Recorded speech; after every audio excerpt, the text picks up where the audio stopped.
ሳያስበው በሩ ከውጪ ስለተቆለፈበት 10 ቀናትን በቤት ውስጥ ያሳልፋል። በሩ ለመስበር ቢደበድበውም ሊሳካለት አልቻለም። በጣም ስለራበውም ፊልም ላይ እንደተመለከተው ራሱን በህይወት ለማቆየት በማሰብ አይጧን ይዞ ለመብላት ይወስናል። ሰላም እንዴት ናችሁ ውድ የቻናሌ ተከታታዮች? በዛሬው የፊልም ትረካ ትራፕድ የተሰኘውን ልብ አንጠልጣይ የህንድ ፊልም ይዤላችሁ ቀርቤያለሁ። እስከ መጨረሻው ተከታተሉኝ። ፊልሙ የሚጀምረው ሻውሪያ በመስሪያ ቤት ውስጥ ሆኖ ስራውን ሲያከናውን ነው። ሻውሪያ የሥራ ባልደረባው ኑሪን ለረጅም ዓመታት በድብቅ ይወዳታል። አንድ ቀንም ሊደውልላት ይወስናል። ነገር ግን ፈሪ ስለነበር የሚሰማውን ነገር ሊነግራት አልቻለም። ኑሪ ከሻውሪያ ጋር በአንድ ቢሮ ውስጥ የምትሰራ ቢሆንም በአካል ማውራት ስለፈራ ቀን በቀን ፊት ለፊቷ ቁጭ ብሎ ስልክ ይደውልላታል። እሷም ይህንን ተግባሩን ትወድለታለች። ፈሪ በመሆኑም አይኑን እያየች ታሳፍረዋለች። በቀጣዩ ቀንም ይደውልላታል። ዛሬ ግን ኑሪ ታዋራዋለች። የምትወደውንም የምግብ አይነት በ5 ሰከንድ ውስጥ የሚነግራት ከሆነ አብራው እራት እንደምትበላ ቃል ትገባለታለች። እሱም ለረጅም ጊዜያት የወዳትና ይከታተላት ስለነበር የምትወደውን ምግብ ይነግራታል። ማታ ላይም አብረው ወጥተው እሷ የምትወደውን ምግብ ይበላሉ። በሌላኛው ቀንም ከስራ ሲወጡ አብረው ወደ ካፌ በመሄድ ማውራት ጀመሩ። በዚህ መሃል ኑሪ ከ2 ወር በኋላ ልታገባ እንደሆነ ትነግረዋለች። ሻውሪያም በሰማው ነገር በጣም ይደናገጥና የምታገባው ሰው ስለምትወደው ወይስ በቤተሰብ እንደሆነ ይጠይቃታል። እሷም ባሏ በቤተሰብ እንደመጣላት ትነግረዋለች። አሁን ሁለቱም ተቀራርበዋል። ኑሪ ወደ ስራ እንደገባች በመጀመሪያ በአይኖቹ የምትፈልገው ሻውሪያን ነው። በጓደኝነትም ለበርካታ ጊዜያት ከቆዩ በኋላ ሁለቱም በፍቅር ወደቁ።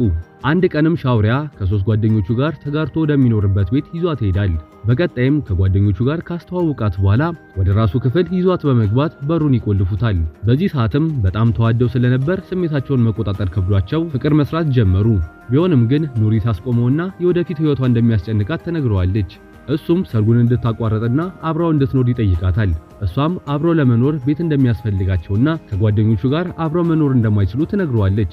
እሱም በነጋታው ተነስቶ አዲስ ቤት እንደሚፈልግ ይነግራታል። ሰርጉ የቀረው 2 ቀን ስለሆነ ሁለቱም መፍጠን እንዳለባቸው ይነጋገራሉ። ሻውሪያ በነጋታው በጠዋት በመነሳት ቤት መፈለግ ጀመረ። ሙሉ ቀኑንም ቤት በመፈለግ አሳለፈ። አንድ ቤት ሲያናግር ግን በቅርበት የነበረ አንድ ሰው ይሰማል። ሰውየው ወደ ሻውሪያ በመሄድ በቅናሽ ዋጋ ቤት እንዳለ ይነግረዋል። እሱም ለማየት ተስማምቶ ከሰውየው ጋር አብረው መሄድ ጀመሩ። እንደደረሱም ህንጻው ሙሉ በሙሉ ያልተጠናቀቀ ቢሆንም በጣም ዘመናዊ ህንጻ ነበር። ሻውሪያም ዋጋውን መክፈል እንደማይችል ማሰብ ጀመረ። ሰውየውም ህንጻው የተገነባው ከ2 ዓመት በፊት ቢሆንም በህገወጥ ስራ ምክንያት ባለቤቱ ስለታሰረ አሁን ላይ እሱ ቤቶቹን እያከራየ እንደሚጠቀምበት ይነግረዋል። ሻውሪያም የመጀመሪያው የዚህ ቤት ተከራይ ሆነ። ወደ ቤት ውስጥም ሲገቡ ቤቱ በጣም ዘመናዊና ውድ የሆነ ቤት ነበር። መኝታ ክፍል፣ ኪችንና ሻወር ቤትን ጨምሮ በርካታ ክፍሎችን ያካተተ ነው። ክፍያውን ፈጽሞ ቁልፉን ይቀበላል። ወደ ቀድሞ ቤቱን በመመለስ እቃዎቹን መሰብሰብ ጀመረ። አብሮት የሚኖሩት ጓደኞቹም ወዴት እንደሚሄድ ሲጠይቁት ቤተሰብ ለመጠየቅ ለቀናት ሊሄድ እንደሆነ ነግሯቸው ሌላ ምንም ሳይላቸው ይወጣል። ወደ አዲስ ቤቱን ገብቶ ማስተካከል ጀመረ። አስተካክሎ እንደጨረሰ በጣም ደክሞ ስለነበር እንቅልፍ ይወስደዋል። በነጋታው ጠዋት ከእንቅልፉ እንደተነሳ ስልኩን ቻርጅ ሲያደርግ መብራት ይጠፋል። ወዲያውኑ ወደ ስራ ለመሄድ ተነስቶ ፊቱን ሊታጠብ ሲል ውሃም ቢሆን የለም። ምንም ሳይመስለው ባስቀመጠው ትንሿ ይታጠባል። ልብሱንም ለባብሶ ተጣጥፎ ከወጣ በኋላ ግን ስልኩን ቤት ውስጥ በመርሳቱ በድጋሚ ገብቶ ስልኩን ሊያነሳ ሲል ቁልፉን ከውጪ ሰክቶ ተረስቶት ነበርና ቁልፉ ውጪ እንደሆነ በሩ ይዘጋበታል። ወዲያውኑም ኑሪ ትደውልለታለች። ለምን እንዳረፈደም ስትጠይቀው እንደሚመጣ ይነግራትና ስልኩን ይዘጋዋል። ወዲያውኑ በሩን ለመክፈት መታገል ጀመረ። ነገር ግን በሩ ያለ ቁልፍ የሚከፈት አልነበረም። በተደጋጋሚ ቢሞክርም ስላልተሳካለት አብሮት ይኖሩ የነበሩ ጓደኞቹ ጋር በመደወል በር እንደተቆለፈበትና እንዲከፍቱለት ይነግራቸዋል። ነገር ግን አድራሻውን ሳይነግራቸው ስልኩ ይዘጋበታል። ቻርጅ ሊያደርግ ቢሞክርም መብራት እስካሁን የለም። አማራጭ ስላጣም በሩን ለመስበር መደብደብ ጀመረ።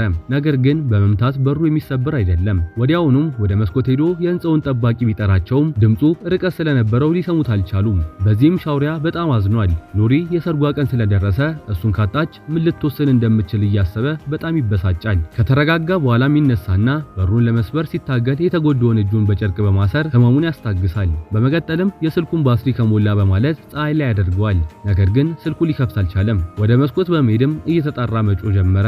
ነገር ግን ሰዓታት ቢያልፉም ማንም ሊያየው አልቻለም። ቀኑም ይመሻል። ማታ ላይም የታሸጉ ብስኩቶች ቤት ውስጥ በመኖራቸው በልቶ ይተኛል። ጠዋትም ተነስቶ መብራቱን ይሞክሯል። ነገር ግን መብራትም ሆነ ውሃ ቤት ውስጥ የለም። ምናልባትም ሰው ካየው እንዲረዳው በማሰብ ቲቪውን ወደ ታች ለመወርወር ይወስንና ወዲያውኑ በመስኮት በኩል ወደ ታች ይወረውረዋል። ነገር ግን የህንጻው ተቆጣጣሪም ሆነ ሌላ ሰው አላየውም። እሱም በጣም በመናደድ የቀረውን ብስኩት መብላት ጀመረ። ጀመረ። በመሃል ግን አንድ ሐሳብ መጣለትና የጥርስ ሳሙናውን አንስቶ ካርቶን ላይ የእርዳታ ጥሪ ይጽፍና በመስኮት በኩል ይወረውረዋል። ነገር ግን የወረወረው ካርቶን ያረፈው የሰው ቤት ላይ ነበር። እሱም ተስፋ ሳይቆርጥ በድጋሚ በመጻፍ ይወረውረዋል። ነገር ግን አሁንም ተስፋ የለውም። ሌላ የህፃናት ላይ ያርፋል። የጥርስ ሳሙና ሲያልቅበትም እጁን በመቁረጥ በደሙ ጽፎ ይወረውራል። አሁን የወረወረው ግን መሬት ላይ ነበር የወደቀው። እሱም እጅጉን ደስ ይለዋል። ሰው እስኪያዩ ሲጠባበቅም ቀኑ ይመሻል። ምሽት ላይም አንዲት ሴት ወደ ጽሁፉ ትሄዳለች። እሱም ደስ ብሎት ይነሳና በተስፋ ሲጠብቅ ሴትዮዋ ጽሁፉን ሳታየው ታልፋለች። በዚህም በጣም ይናደዳል።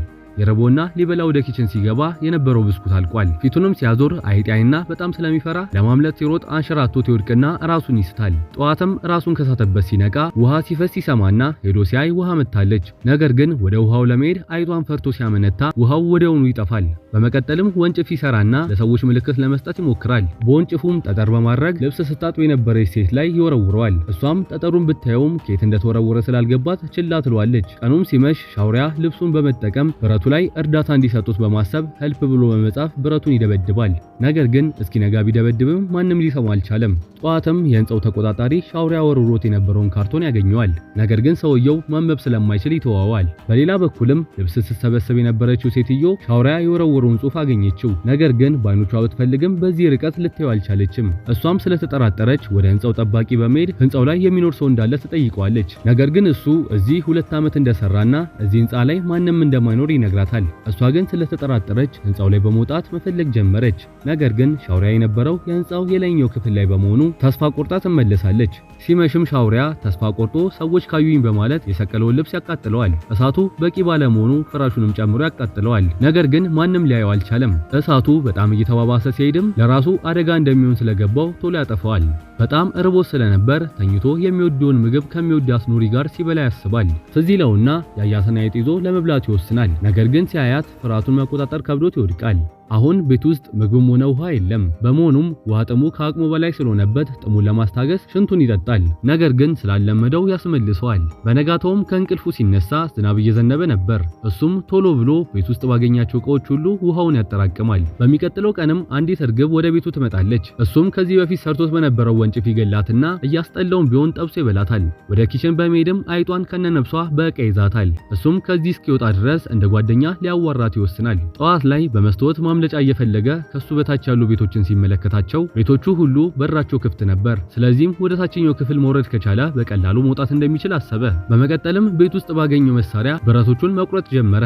ብረቱ አልቆረጥ ቢለውም በእሳት እያጋለ ይሞክራል። ቀናቶች ቢፈጅበትም በመጨረሻ ብረቱን መቁረጥ ቻለ። በመቀጠልም ተንጠልጥሎ ወደ ታች መውረድ ጀመረ። ነገር ግን እግሮቹ የታችኛውን ወለል ለመርገጥ አጠሩበት። በመሆኑም ቀበቶን ተጠቅሞ ወደ ታችኛው ክፍል ውስጥ ገባ። በሩንም ሲሞክረው ክፍት ነበር። ያየውን ማመን አልቻለም። ለቀናት ከተሰቃየበት ህንጻ መውጣት በመቻሉ ደስ ይለዋል። ወደ ታች ሲወርድም የህንጻውን ተቆጣጣሪ ያገኛቸው። ብዙ ነገር ሊናገራቸው ቢፈልግም አቅም ስላልነበረው ዝም ብሏቸው ይወጣል። በመቀጠልም ሻውሪያ ሆስፒታል ይገባል። ኑሪም ልትጠይቀው ትመጣና ጥሏት እንደሄደ በማሰብ በቤተሰብ የመጣላትን ባል እንዳገባች ትነግረዋለች። ሻውሪያ በሰማው ነገር በጣም በማዘን ተስፋ ይቆርጣል። እጇን ይዞ ሊያግባባት ቢሞክርም ከዚህ በኋላ አብረው መሆን እንደማይችሉ ተነግረዋለች። ከቀናት በኋላ ሻውሪያ ከጉዳቱ አገግሞ ወደ ስራ ይመለሳል። ነገር ግን ጓደኞቹ ይህን ያክል ጊዜ እንደቀረ እንኳን አላወቁም ነበር። እሱም በዚህ በጣም ተገርሞ ወደዛ ቤት ሲመለስ ፊልሙ ያልቃል። ውድ የቻናሌ ተከታታዮች ለዛሬ ይዤላችሁ የመጣሁት ፊልም ይህን ይመስል ነበር። አንዳንዴ ህይወትን ባሰብነው መልኩ እንደማናገኛትና በድንገት ከባድ ህይወት ፈተና ውስጥ ገብተን ብዙ ችግር ሊያጋጥመን እንደሚችል፣ ነገር ግን ሁሉም ነገር አልፎ ታሪክ እንደሚሆን ከዚህ ፊልም እንደተማራችሁ አልጠራጠርም። ፊልሙ ከተመቻቸው ላይክ እና ሼር ማድረግ አትርሱ። ለቻናሉ አዲስ ከሆናችሁ ሰብስክራይብ በማድረግ እንደዚህ አይነት ምርጥ የፊልም ትረካዎችን ማግኘት ትችላላችሁ። በሌላ የፊልም ትረካ እስከምንገናኝ ሰላም ቆዩ።